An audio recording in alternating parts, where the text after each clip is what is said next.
Conta um Conto apresenta de J.K. Rowling, O Bruxo e o Caldeirão Saltitante. Narração: Marcelo Fávaro.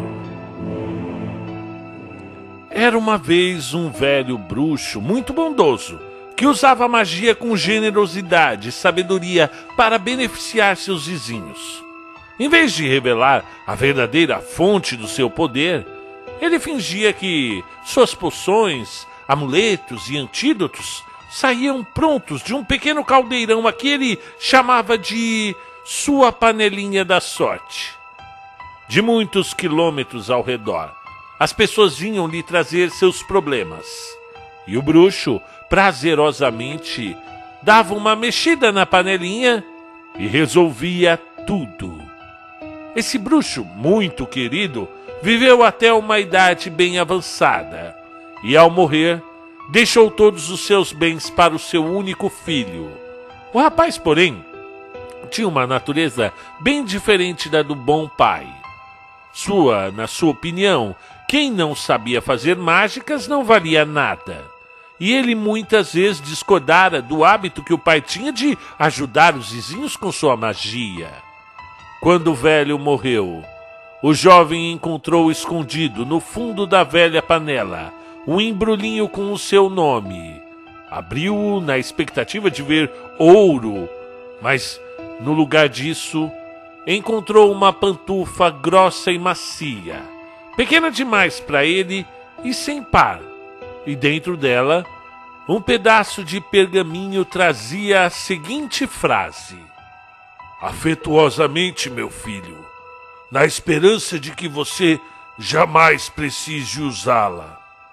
O filho amaldiçoou a caduquice do pai e atirou a pantufa no caldeirão, decidindo que passaria a usá-lo como lixeira. Daquela mesma noite, uma camponesa bateu à porta da casa. "A minha neta apareceu com uma infestação de verrugas, meu senhor. O seu pai costumava preparar um cataplasma especial naquela panela velha." "Fora daqui!" exclamou o filho. "Que me importam as verrugas da sua pirralha?"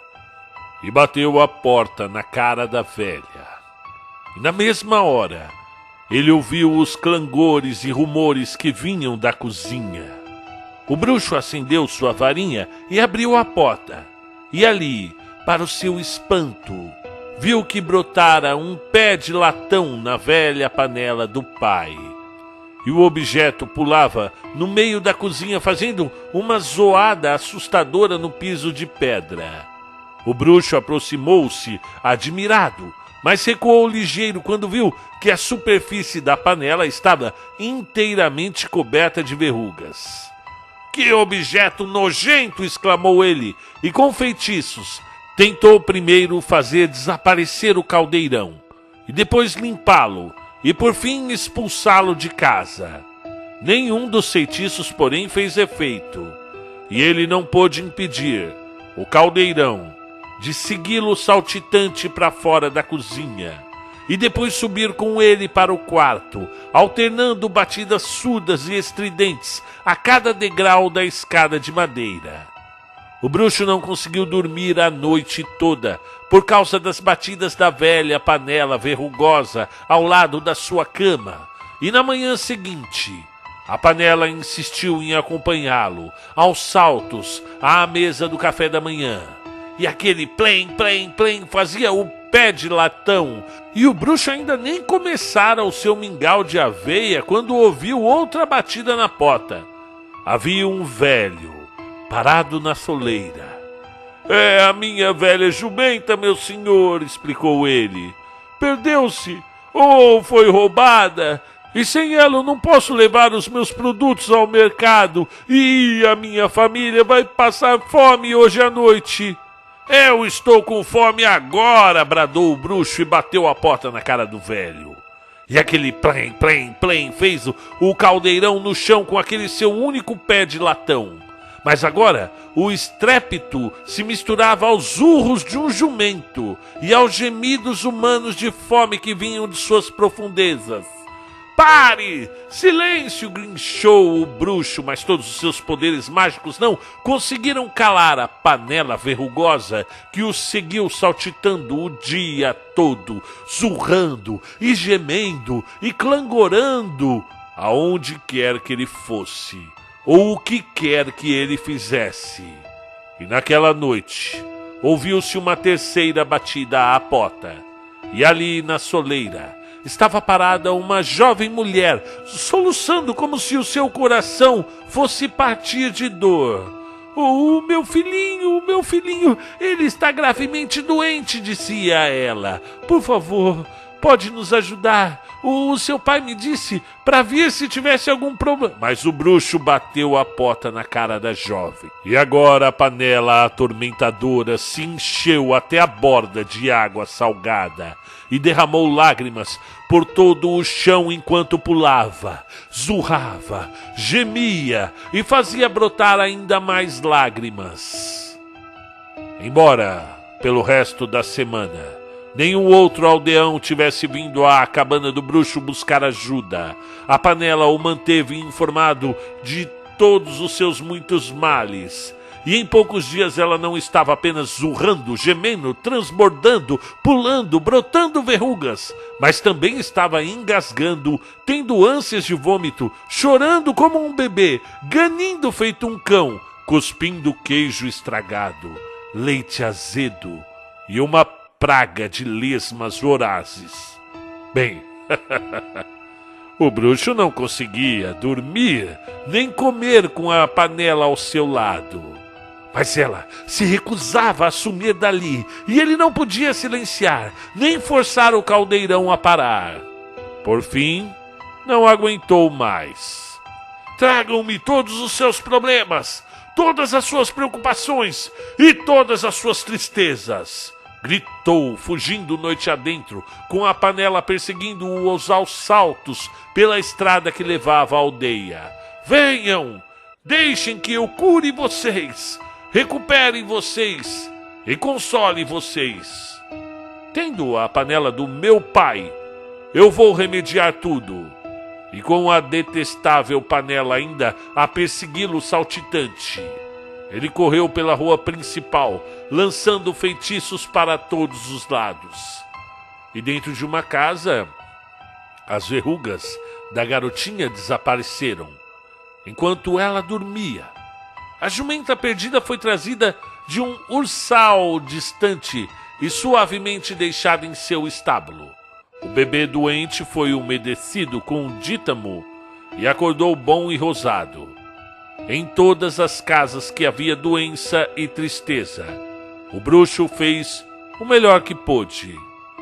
E gradualmente a panela ao seu lado parou de gemer, foi acalmando, parou de ter as ânsias de vômito e sossegou, reluzente e limpa.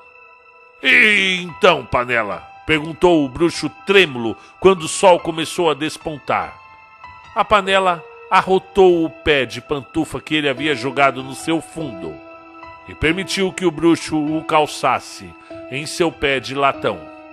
Juntos, eles regressaram à casa. Os passos da panela finalmente abafados.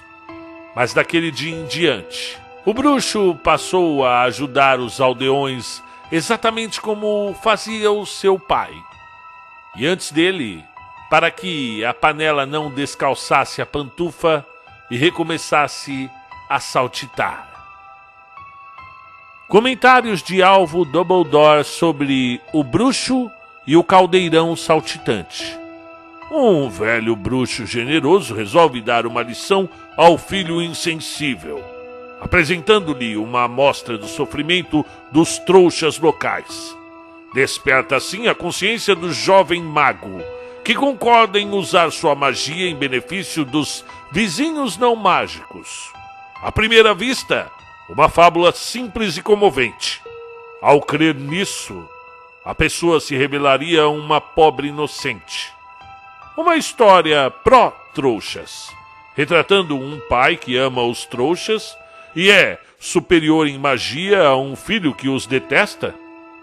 É no mínimo surpreendente que qualquer cópia da versão original desse conto tenha sobrevivido às chamas que frequentemente foi lançada. Muito bem, fim do conto de J.K. Rowling. E eu tenho aqui uma introdução dos contos de Beedle, que é de onde está retirado esse trecho. E ele fala o seguinte, pessoal: os contos de Beedle, o Bardo, é uma coletânea de histórias populares para jovens bruxos e bruxas, contadas há séculos na hora de dormir. Daí serem o caldeirão saltitante e a fonte da sorte tão conhecidas de muitos alunos de Hogwarts, quanto a gata borralheira, a bela adormecida das crianças trouxas, ou seja, as não mágicas. Então, as histórias de Beedle se assemelham aos nossos contos de fada sobre muitos aspectos. Por exemplo, a virtude é normalmente premiada e o vício normalmente castigado. Apresentam, porém, uma diferença evidente. Nos contos de fadas trouxas, é comum a magia estar na raiz dos problemas do herói ou da heroína. A bruxa malvada envenenou a maçã, ou fez a princesa mergulhar em um sono de 100 anos, ou transformou o príncipe numa fera horrenda. Nos contos de Beedle, o Bardo, ao contrário, encontramos heróis e heroínas que, embora capazes de realizar mágicas, descobrem que lhes é quase tão difícil resolver seus problemas quanto para nós, trouxas. As histórias de Beedle ajudaram gerações de pais bruxos a explicar esse doloroso fato da vida aos seus filhinhos. A magia tanto causa dificuldades quanto as resolve. E aí ela continua sua introdução. Meus alunos adoram, aqui em casa todo mundo adora, tem todos os livros, mas eu considero que a J.K. Rowling, eu sou fã dela, vi o filme da biografia e aquilo foi simplesmente fantástico. O que aconteceu com ela na vida dela e da onde ela tirou. Uma pessoa que inventa uma história é uma coisa. Agora você inventar, criar um universo inteiro, você se assemelha a outros grandes escritores que eu considero, por exemplo, outro dia eu falei que o Fernando Pessoa, eu considerava ele um ET, não é verdade? Por ter criado tantos heterônimos. E a nossa aqui escritora J.K. Rowling é também, eu considero um ET também, por ter criado um universo tão incrível e vasto. Então, é isso. Eu trouxe o primeiro conto aqui do Caldeirão. Vou trazer em outras oportunidades outros contos dela, que eu já vinha querendo trazer contos da J.K. Rowling. Estou procurando também contos bons do Ernest Hemingway. É isso, vou deixar o link para vocês acompanharem lendo, conseguirem ler outros contos dela aqui nesse link. Tudo bem, pessoal? Até mais. Sejam felizes.